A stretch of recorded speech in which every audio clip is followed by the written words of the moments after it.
I begin sewing sleeves by sewing the elbow darts. After I'm done sewing the elbow darts on both sleeve pieces, I press the elbow dart up towards your arm, so to speak. Here I'm just finger pressing, it's enough on that fabric, but if you need to, take it to the ironing board. Next, I will sew the sleeve by folding it up on itself, putting it right sides together, and sewing the underarm seam together. We are back at normal 1 centimeter seam allowance. And after both sleeves are sewn together, I will overlock that underarm seam. Next, I will be setting in the sleeve. So I begin by turning my sleeve the right way out. And here I'm just finger pressing the seam flat.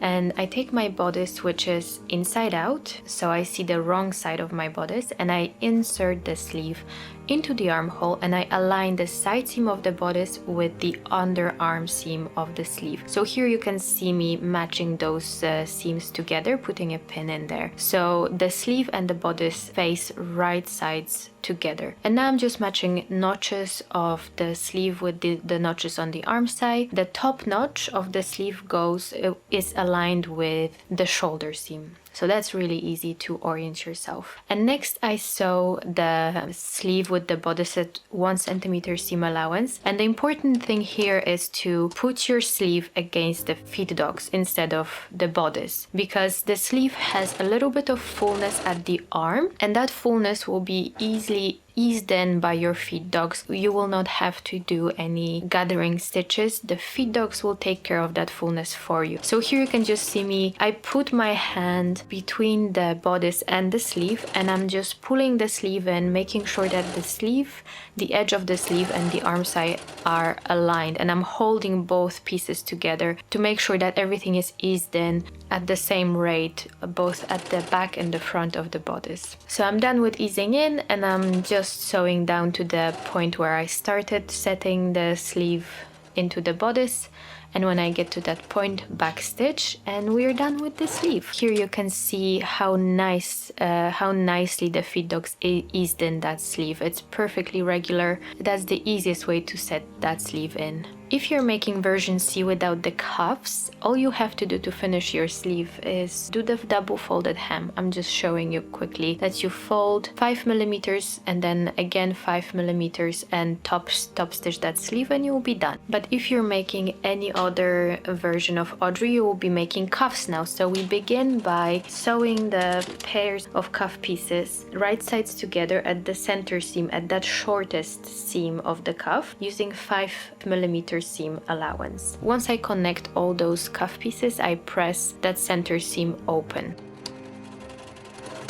Next, once you're done connecting all the cuff pieces at that short seam, we will be sewing the cuff pieces together. So sew each pair of cuff pieces right sides together. I put a pin in that center seam just to keep everything aligned, and again using 5 millimeter seam allowance, sew all around that cuff, leaving the bottom edge open. Somehow sewing the curved edge is a bit tricky, especially on the other curve, at least for me, I don't know why. But once you get down to the other side of the cuff, backstitch and then clip into that curved part of the cuff. You don't have to notch the cuff all the way around because it's mostly straight edges, just on that curved edge. And then flip your cuff right way out, and here I'm just finger pressing as always, but you can take your cuff to the ironing board at this stage if you have both your cuffs done, and press it flat. Next, I will show you how to sew a cuff in version B, where we have bias binding added to the cuff. It's done in a very similar way to the collar. So take your bias binding tape, fold it in half, align it with the edge of your cuff piece. So the folded edge should be facing inside of your cuff, and the two edges where the bias binding is open is facing towards the seams, so outwards. And attach it to the collar piece at 5 millimeters seam allowance, going all around the edge of the cuff piece. Take your time. It can be a bit finicky because it's a small seam allowance and a tiny bias tape, but yeah, once you do it once, the second time will go much faster.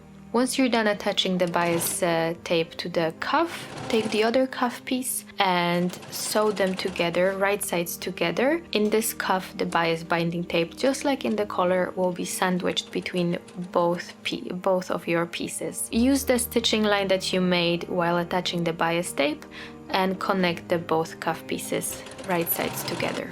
Next, just like in the other type of cuff, notch that curved edge of the cuff and turn the cuff right way out and press flat.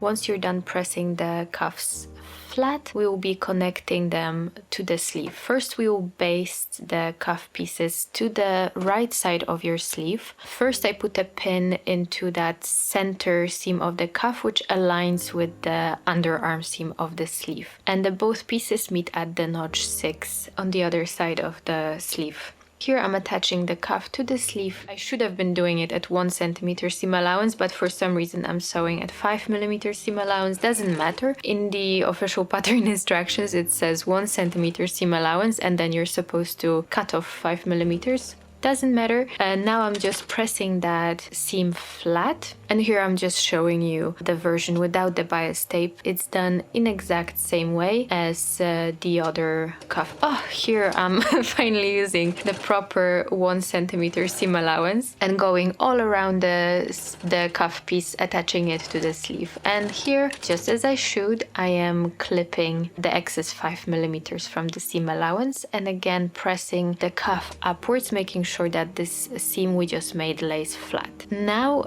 I will be encasing that seam in a bias binding tape. I'm going to take the length of the bias tape that I need with a little bit of extra, and then starting at the center seam of the cuff, the one that aligns with the underarm seam, I put the bias binding tape right sides together to the cuff, and at that center seam I'm making a little fold, and then I'm attaching the bias tape to the cuff at 5 millimeter seam allowance and just going all around that seam until I'm at the other side. Now I'm almost at the point where I started sewing, and I sew a little bit over it, so I don't finish right where that fold is. I sew a little bit further around the sleeve, and then I fold that bias tape towards the inside of the sleeve, and I make sure that I fold the bias tape nicely. You shouldn't see any kind of raw edges of the bias tape. They should all be encased by that fold we made at the beginning. The other bit should be completely covered by that fold. It should be hidden inside the bias tape. And then I just top stitch the other edge of the bias tape to the sleeve using a matching thread to make sure that that seam isn't very visible. If you use a matching thread, you're never going to see it. Even if you don't use a matching thread in the bobbin, once you flip that cuff, it's going to completely cover that seam we just made right now. Now I will be connecting the bodice of the dress to the skirt of the dress. I start by aligning the center back seam as well as the side seam of the skirt and bodice, making sure that those side seams do align nicely, because that will look really nice once your dress is finished. I go from one side of the dress to the other side of the dress, putting a pin in each crucial point. Then I'm going to sew the bodice to the skirt at 1 centimeter seam allowance. And again, I'm aligning the skirt and the bodice as I go. Here you have to make sure that the darts are facing the right direction and that the pocket is facing towards the front of the dress as well.